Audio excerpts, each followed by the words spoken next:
ei, sa ei pea tegema 12-tunnisi tööpäevi, öösel töötama. Ainuke asi, mida sul tegelikult vaja on korralikku struktuuri ja planeerimist. Mis juhtub, kui sa ei planeeri oma päeva? Sa ei ole efektiivne, su pea on laiali otsas kogu aeg, arengut ei toimu ja sa põled kiiremini läbi ja sul on rohkem stressi. Siin on paar moodust, kuidas seda teha.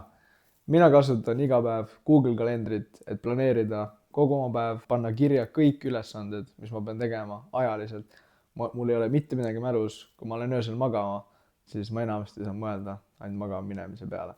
Siis prioriteedi järgi task list'id, ehk siis kui sa ärkad üles, sa tead täpselt, mis sa pead tegema ja sa saad alustada kõige kõrgema prioriteediga asjadest. Siis nagu enne mainitud, ma jagan kalendrisse iga oma tegevuse või kohtumise ajaplokkidesse ära, et ma tean täpselt, kui palju aega ma pean panustama igasse projekti, et see saaks lõpuks valmis.